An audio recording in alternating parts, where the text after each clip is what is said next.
is Max. You said a few vehicles in pursuit. We count 3 war parties. Yeah, well, I got unlucky. My world is reduced to a single instinct. Survive. What's up, everybody? Welcome to another Simi? What am I doing? Fuck it. We're just Simi Valley. Skinny Sumo Brothers movie discussion. That's us. Wherever you may be, however you may be doing, thanks for making us part of your day. As always, I'm Ryan Guerra. This is The incomparable Aaron Bernardino. Incomparable. Followed up by the way, I didn't mean to scream in your guys' ears. This is our boy, Denis Truffin. He's the man behind the myth. He's the guy that's like, hey, you know what? We should all get YouTube famous. And it was all him, man. Yeah. So when you guys become super famous with me, you're welcome. Dennis thinks he's trying out to be part of the team. He wants to. I'm already part of the team. They're just making this as a whole act. He wants to be a Skinny Sumo Brother. Vote in the comments whether he's acceptable. Yeah, right. Is that how it works? That's exactly Everything is based off of the comments we don't get. And That's exactly what it is. no Truffins or Sergeys can vote either. That's like half my fan base. Oh, Actually, yeah. false. Yeah, It's all no family. it's like No- all of it. No family. I didn't say no Vasquez's. Oh, okay. Well, I got like 3 then. All right, well, whatever. We're Shout here. out, We're right? here to discuss movie review of Mad Max Movie Fury discussion. Road. We Sorry, don't yeah, do we don't do shit. reviews. We do discussions. Yes. We just went and watched the movie in D-Box. If you have a D-Box theater near you, I'd highly recommend it. We'll touch a little bit more on that, I'm sure, at some point. But let's go ahead and get started. Right off the bat, what were your expectations going in this film? Forget the expectations. I need to warn you guys. Oh, okay. When you watch this movie, I drive a manual transmission, stick trick. If you watch the movie, take a half hour off before getting in your vehicle if you came in a stick. Because as I was driving, I'm like, oh shit. Oh, here it comes. Oh, they're coming. And I was like, You definitely did pass me twice. I felt it though. No, like even before you guys got on the road, I was like, why do I feel like, like seriously, I was shifting like a madman. So it's just like that pool rule, half an hour before going in the pool. Oh yeah. I started cramping up as I hit. I hit 100 miles an hour. I don't know if you saw. I saw you haul ass down your road over here. Yeah, 100 miles an hour. That adrenaline, and I'm like, yeah, I wish so. Anyway. Well, I mean, the reason for that is because this film, almost 90% of it takes place, maybe 95, on the road, literally on Fury Road, and it's fucking awesome. I thought it's nonstop action. They should have called this movie Mad Max Waiting to Exhale. Because anytime that the freaking action stopped and you got a little break, it was kind of like...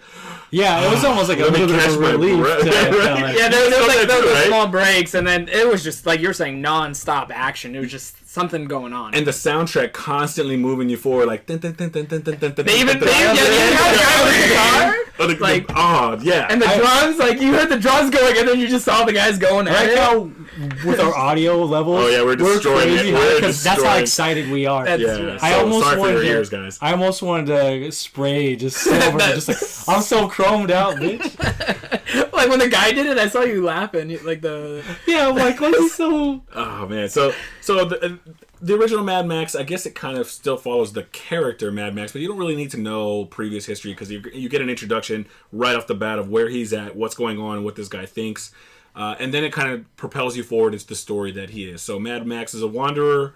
He was once a good guy, but he's kind of losing his mind, essentially going crazy. He wonders if he's the craziest person. If you've seen the trailer, you know this. He gets propelled into this story, and you start to think, what the shit is going to happen? Or are you just kind of, let's go for the ride? Like, how did you guys take it? Dennis, what did you think? so this is my thought, and you brought up a great point. Is that they kind of just threw him into the story, and it was no origin story. It wasn't this is how he became who he was. It's just boom, he's there. You got to figure it out and go with it. And obviously, it seems like this is going to be something that they're going to make sequels with. So I feel that more of his story is going to build later on. But I mean, you don't need to know a lot about him. It's just chaos. I mean, that's what I got from it, and it was amazing. I was there for the ride. You were there for the ride. Yeah. Yeah. I mean, I'm always a pro. I love to see post-apocalyptic worlds and see what they're introducing to that genre. And I know Mad Max, the original Mad Max, and Thunderdome were essentially that. You know what I mean? One of those movies that did that a long time ago. I don't really remember the movies very well. Saw them as a kid. Don't really recall them. But this movie stylistically from start to finish is fantastic. Would you guys agree? Like all the I think so, yeah. Yeah, I mean, like, what were some of your favorite parts of like the style and the things that we saw, just the craziness that were on screen that we saw today? I liked most of it. I mean, just the characters and their costumes that they had, the just the weapons that they were using. They were like, you could just tell that they were just thrown together in a sense, you know, being that it's a post-apocalyptic world, and I don't know, the overall atmosphere, I think, is what made it feel good. Like it made it feel like you were there. I felt like I was watching Borderlands live action. Right. That's seriously how I felt. Yeah. I feel you gotta respect the cinematography. It's just so beautiful. The level of destruction, the creative ways to do destruction, the storm that they ride into. Oh, that was I love that part. The characters, like just the creepiness, and then because the thing is it wasn't overly gory. No. Right? And I wasn't sure, because I like movies that do that sometimes, but then sometimes like, okay, you're just doing it just to do it. This one kind of held out its little bit, very small piece, I think. Kind of surprised you, anyway. Yeah, there was one that really got you, but I think that's the whole point. Like you're saying, it kept it at a minimum, and then it just did one nice Now one. that you mention it, there really wasn't too much gore in this film. Like, Yeah. people would get shot and things like that, but it wasn't like just blood splattering everywhere. and Exploding things like that. heads. You're No, like, no, oh, it was okay. really, really kind of mild in that sense. So that way, when you did get it, it was like that shock factor. That Yeah. wow. The pacing of this film is phenomenal. I don't know, it's a nonstop action ride. But like, I think everything about it, the components of the consistency, you constantly felt like you were in that world. Because everything was believable for what they were laying out to you and the foundation that they were laying out to you. And you didn't need a lot of exposition. There isn't a lot of talking in this movie. Yeah, you noticed that, but you still felt like you got a lot out of it. Yeah. Yeah. That was one thing I noticed too. Is that I mean the characters didn't really talk a lot, and when they did, half the time you could barely understand them. But you can tell that it wasn't really meant to be as dialogue. It's just noise in the background. It's kind of like moving the plot along, or like little things that kind of this or whatever. And there are parts where it slows down and there is dialogue, but they're really quick, and then it moves into something else right away. I also love the different factions. You see all the different Warriors. factions. Straight up warriors. I was thinking that. Warriors! All right, come out and play. And especially with the little milk, Mama's Milk in the The class. Mama's Milk in It the reminded me of Dave Chappelle when he did that joke. Anyway. But no, I felt like this is almost like the Warriors, because you had the Bullet Farm. The Bullet Farm guys. Bullet Farm guy. The Gas City people. Yeah. Then you had the main people. I don't remember what they were called. The Citadel people or whatever it was. And just in general, like, you see this crazy apocalyptic world. You see this, like, faith, this belief in this guy who's supposedly immortal. And, like, the things that, as a result of that, everyone does for him. Talking about Joe? Was that his name? I think his name's Immortal Joe. Immortal Joe? Was that really it? Might have been. Look it up. Besides Mad Max, I didn't know anybody else's name in the movie. What's her face was... Imperator yeah. Furioso. Yeah, I remember her. And that's really all I knew. And it is Immortal Joe, yeah. She showed up. Like, when did she not? But seriously? Oh, yeah. Okay, so Charlize Theron plays... what was her name? Imperator Furiosa. Mm-hmm. She's a badass tanker driver. And... Driving a war rig. I gotta say something about it. I was thinking about it when I was watching the movie. I thought she was the if you just go into the movie, you would think that she was the main actor. Yeah, in the movie, like I would say held the movie the first half. I think she held it for most of the movie. Like, if not most, yeah. And that's the thing about her. Like, that's one thing I love about her, and that's why she wins Oscars, is because she brings it in everything she does. There's never just getting them checks. Like, every actor has those movies where you're like, you're just getting them checks. Charlize Theron does not do that. She shows up and puts herself into it. So everybody else on that set, including Tom Hardy, who's also a good actor, they have to bring their game up to that level. You know what I mean? Mm-hmm. And I think she carries it because she's the most. She's kind of the plot mover. She's the one. She's the one that essentially hits all the points to move along. Like, Max has just kind of accidentally stumbled into this world, and he's the caveat through which we acknowledge this world that we're seeing. Mm-hmm. But he's a wanderer, so he's not part of this universe of these particular, like, factions, right? Mm-hmm. And so Charlize Theron is essentially the main character. She is the one propelling it forward every step of the way, and man, she's phenomenal. She did a great job. I think fantastic. Yeah, I mean, every single time, everything that was happening, I was just like, she just did it so well as just being the focal point, I guess you can say. Sometimes you have, like, main actors that will, move the movie forward, but won't really propel it. Yeah, she's the the way catalyst the whole way, Yeah. right? Nothing to add there. No, did you need something? I'm just asking if you wanted to add. No, I don't have to add because that's pretty much what it is. All right, cool. Well, what did you think of Tom Hardy? I'm a big Tom Hardy fan, and watching this, I had all these other thoughts of like, man, I want to go back and watch him in another movie just because I like seeing him. I think he did a really good job. It's funny watching some interviews. I know that he also wants to play the Punisher. Yeah. He does. But he admits that he's like, but I'm only 5'9". I'm like, Exactly, I don't care, yeah. movie magic, because if Tom just Cruise shoot can him from make... down angles up and we're good, right? Yeah, I And mean, make he him was bigger. Bane. I mean, maybe people don't have good feelings about him as Bane, but... Give me a Bane. Give me a Bane line. I No, like I him as don't want that Bane. one to. I like him as Bane.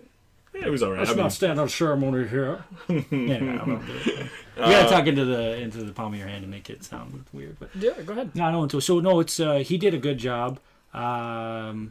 And George Miller, I wasn't sure how much he had to do with him. I mean, he's the director, right? yeah. And he was the original director, I believe, of the original Oh, wow. Mad Max. They brought him back for this because visually he understands this world and universe, and man, he pulls it together. It Yeah. felt like you were there. One thing is, so here's another thing about the movie is that it doesn't use CGI. Like, No. And so everything you're watching and kind of some of the movements, I don't know what camera techniques that they used for the cinematography, but it kind of gave you something a little bit different. But it was interesting in this just really crazy world that they created. Yeah, Again. It reminds it just reminds me how amazing practical effects can be. Oh, yeah. Because it's been a long time since I've seen a movie where I knew everything I was watching was practical effects and not like, blue screen and that kind of stuff. So like it's just fantastic to me. It's just so impressive that the caliber of this being shot and the magnitude of it being done was just so good. We were talking earlier. We were joking about what were we joking about earlier? Fast and the Furious. We were saying how there should be an Oscar category for stunt work. Well, Fast and the Furious now has competition because this movie. Oh, people died. No, yeah, people for sure died making this movie. had to Like, you at can't. least. I don't know. There might, yeah. Like, I mean, whoa. Did you see those vehicles with like the spikes coming out? Those aren't made out of paper mache, are they? I hear you, I man. think so. Somebody had to die. This movie right now was just over the spectacle of it was so fantastic. Was it the key grip? In the credits, it's also his. What do they call it? I think one thing I liked with Obituaries. the camera angles is those aerial shots. I mean, especially being in the D box, like we talked about, how it moves that seat with you. I mean, there's the times where we were like aiming down, and it just you felt like you're like seeing this whole thing happen, and you were just part of it. And it was amazing just when they would go down, or the shots when they were like moving, alongside the trucks and the vehicles. It was cinematically, like you guys were saying. What they really need to do is they need to get D-Box seats in a true IMAX screen, like the true IMAX and D-Box combined, would just be ridiculous for certain movies. Yeah, especially something like this. I also want to talk about Nicholas. Is it Holt? Yeah. He plays a character that you think is there for a while, but then maybe dies or going to die. Like a grunt. Right, pretty much. Yeah. But he has a full arc in this movie. One of the few characters that does have a full arc, because everybody else is kind of flat in terms of like what their motivation is. Like the basic motivation for Max is survival, right? And for these other ones is freedom or getting away. Like Go to a green place. Go to a green place, yeah. But his motivation changes throughout the movie, and he has a full arc. And I thought his performance was spectacular. Like I felt myself actually rooting for him, like midway towards the movie. Even when he was quote unquote bad, I also felt myself kind of rooting for him a little bit too, because you had to admire like him going after His passion, his passion, right? his drive. He really cared for what he was doing, and you could tell. Yeah. Talking about the character or the actor? Both. Fair enough. Obviously, the actor to bring that life to character. Well, I mean, you. What else have we seen him in? I mean, you're good at this. I know he's in some stuff. I'm trying to think right now. He was in that. Well, you seen him in Jennifer Lawrence. I mean, with In her. Wow, this guy. Hey, that it, Fred? those No, are those, that was on purpose. those are those Oh, iPhone slip. I never iPhone saw Pro slip. Jack the Giant Slayer. That's the never one I was saw thinking that. of. I wanted to bring that up. I heard that movie was actually pretty solid. First of all, it's got Ian McShane in it, so freaking I don't know why I haven't Ian seen the movie just because of that Ian alone. MF McShane. Yeah, Yeah. for sure. All right. Well, I mean, just in general, like obviously, it sounds like we all enjoyed this movie. Were there things that you didn't like about this movie? Was there anything that you did not like? No, I mean, I'm pretty easy to please for a lot of movies, especially here's the thing. I came into it having high expectations because I had already seen other places saying, "Oh, it's a good movie," and I try not to read too much of their details, and I want to experience it. But I like to know, is this something? And I had high expectations, and the fact that it was able to get there, and then kind of like, okay, no, it's not just that it's known for being good, so it met it and exceeded, I suppose. Well, for me, I was talking to Ryan a little bit before the movie that I was going to try to watch the first one again, and I didn't get to it, so it's been a long time. And I typically try not to watch actually trailers before movies, maybe like one or two to get me interested in the movies. Watch them after, right? I actually do watch them after sometimes. But, so I didn't have a lot going into it, so my expectations were a little lower. The beginning of the movie, I was a little concerned just for myself, because I was like, oh, I hope this is going to be good. I hope it's going to be good. But honestly, right off the bat, I think it just started out so well. I mean, especially being in the D-box, like right at the beginning of the movie, you just feel that rumble because of his car, and you're just like, oh yeah, this is gonna be. He'd been talking about, man, that movie better be. It's gonna be a great D-box. He was super excited. Well, about it. I wanted to bring that up. Like my expectations of the movie kind of just crept up on me. I knew it was being made. I knew it was coming out, but it really wasn't on my radar. I was like, yeah, we'll probably check it out. But then I saw a trailer like maybe 2 weeks ago, I think it was. I saw a trailer with you, and I was like, holy shit, that movie looks amazing. I want to see it in D-box. And I was just praying it was in D-box, and it was spectacular. So if you can go see it at a D-box theater, check it out. You are also hoping that Pitch Perfect 2 is going to be in D-box. Freaking A, that review's coming later, guys. Just so you know. Discussion, but sure. Oh, sorry, discussion. Sorry, whatever. Our sponsors won't pay us. No, so we don't give them grades. Anyways, but my expectation for this movie was really high, and it met it. It met it. Like, just the hype of everything I've seen. This movie reminds me of when we were kids growing up, and there was always that one badass summer blockbuster movie that was just ridiculous action that you've never seen before, and you just go and have as a popcorn movie, and you just love every second of it. This is that, but also like the story was solid, everything worked. The universe worked. That was beautiful to watch, like just visually stunning. And we live in a desert, and I freaking hate our landscape. But like, and they're in pretty much a desert, but it didn't bother me. Like they kept it interesting enough with various pieces, like the storm, and then they were kind of in like the swamp plains or whatever it was, and some other stuff. Like they went through where they dropped the rocks and all that stuff. Yeah, exactly. Like, man, Oh yeah, the guys on the stilts. I was like, yeah, right? I don't even know, and that could be a whole. That's other the old universe. place that was probably supposed to be the green. That was area. supposed to be. They were talking about. Spoilers. Well, I mean, this is movie discussion, so if they haven't watched it already, I mean, that's their own fault. We'll write spoilers on there. Whatever. This isn't a spoiler. What are we gonna do? I mean, that creepy guy for a second, I'm like, is that really? Or did they somehow make that guy that creepy? What was besides that one gory shocker part? There was another part that we were watching, and I don't know if it was one of you two or all three of us, but we were kind of a little bit like, whoa. I can't remember. There was like one scene. Other than like the main scene, I don't recall. I mean, it could have just been the main scene, because I know all of us were just like... I mean, but just to reiterate, I had heard that this movie is like, catch your breath, like at moments, because I know somebody that saw a screener for this. But I didn't expect it to be the way it was. Like, you don't even realize how the beginning starts, and then once the action picks up, which is pretty quick, by the way, it doesn't stop for like 40 minutes maybe. It's a long section of action before all of a sudden the soundtrack dies. There's a cutaway, and that cutaway and the cutaway's held for longer than usual in a cutaway. It's kind of a few seconds of darkness and quiet. That threw me off when that happened. Yeah, right, because you weren't expecting it because the pacing up to that point. Yeah. But it was like okay, catch your breath, regroup. Here we go again, and it happened a few times, and I thought it was fantastic. Like, it just that's how immersive a film it was, because those moments hit their mark as well. Like, something like that usually was like, okay, we're transitioning, but it was like, give me a rest for a second, you know? Like, speaking in that regard, what do you guys...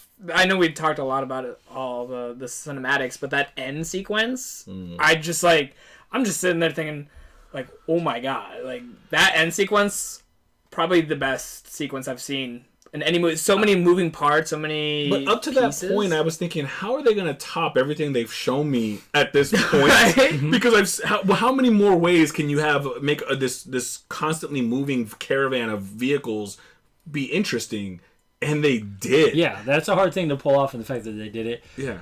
Aside from that, a few of the things that I remember, like even from a trailer I saw a long time ago, is that one where the girl kind of like, she made it by, and he kind of gives a little thumbs up, And I saw that trailer, I'm like, oh man, it's awesome. But then what happens after that? Like, oh man. Yeah, and that was unexpected. That might have been the part then. Yeah. Where we were kind of like, yeah, that probably is the part. So it was like a shocker moment, you know. You're like, geez, guy. Like that's when you know it's like, because of, you know, everything going on with her, you're just like, whoa, to kill. Speaking of her, the actress, I don't remember her name because she doesn't have a name. Yeah, I don't remember her character name. She was in the blonde one. She's Shia LaBeouf's replacement girlfriend when Megan Fox wasn't in the Mega Fox? Oh, that was Megan Fox. That's where I had seen her. I couldn't remember where I was like, I know I've seen this chick somewhere before. So she's like full-term pregnant and Scarface. I'm like, she's still hot. Like, what? Well, you know why he wants them back, because they're all pretty. They're all beautiful women, and he like wants them back. And even Lenny Kravitz's daughter? Yeah, for sure. Absolutely.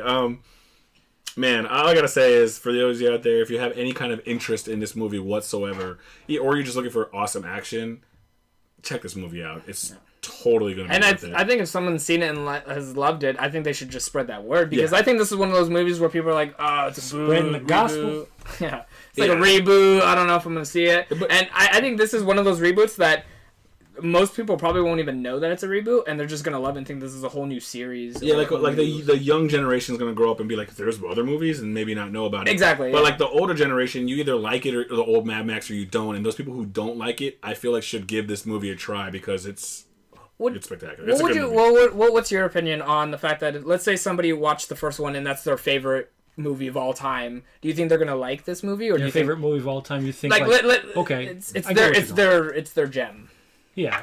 Are you thinking that a lot of people might, why ruin a good thing? Like the Star Wars kind of style, you know, like there's a real big cult following for these films, like the original Mad Max films. Yeah, so in the sense of how, you know, Star Wars Episode 1, 2, and 3 came out, like before they were coming out, you know, people were so excited, and then all of a sudden, you know, full disappointment comes along. Do you feel that those people that were huge fans and are still dedicated fans are gonna watch this movie and love it, or not?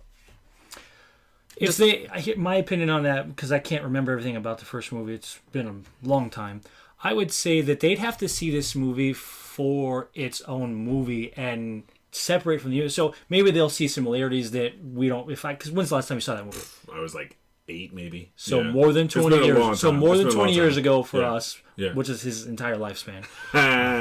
Anyway, so no, the thing is watch the movie to enjoy it. And that's what I go into a movie, is to watch to enjoy it. With Star Wars, you have a universe that you kind of don't mess with to some degree. So if you mess with it, it's different. Yeah, I was just using it as a reference point. Yeah. But I mean, I think you can get away with it and love the hell out of this movie. Aaron and I have talked about this before in reviews on various our podcasts on SoundCloud. Check them out.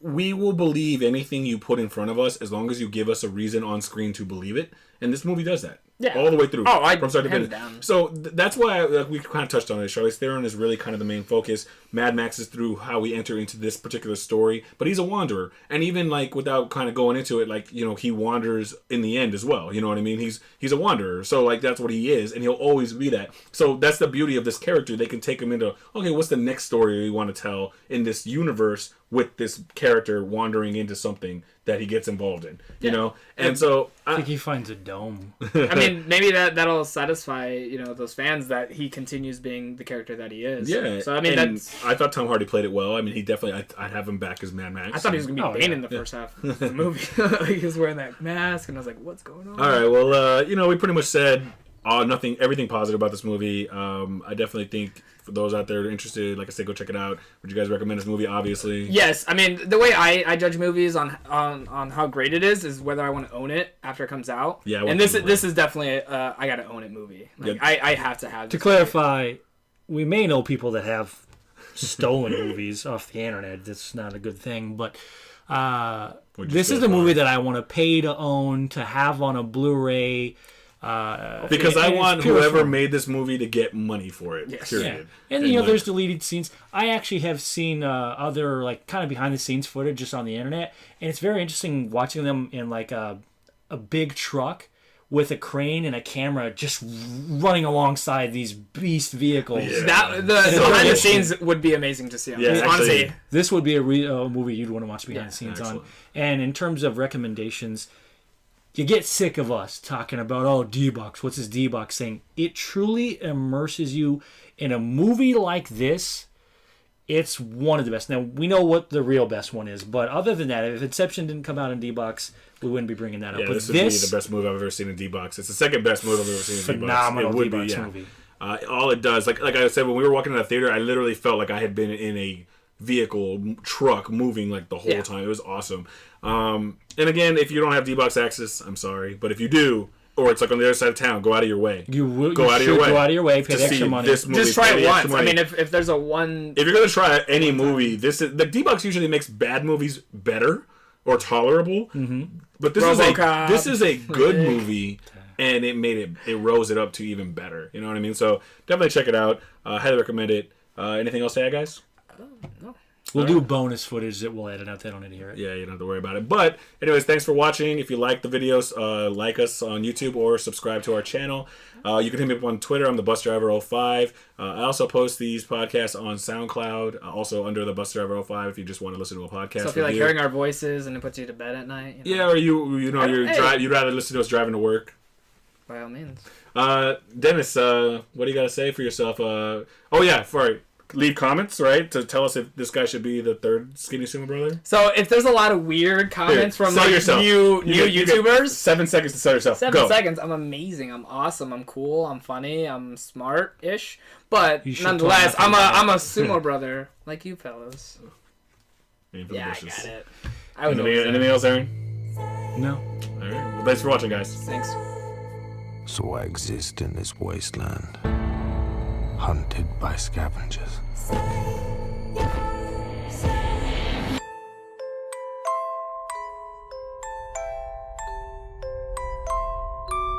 What are you doing? Praying. To who? Anyone that's listening.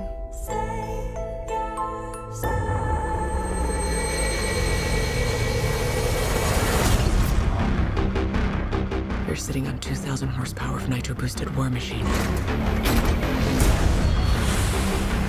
You want to get through this? You done this before? Many times. Oh, what a day! What a lovely day!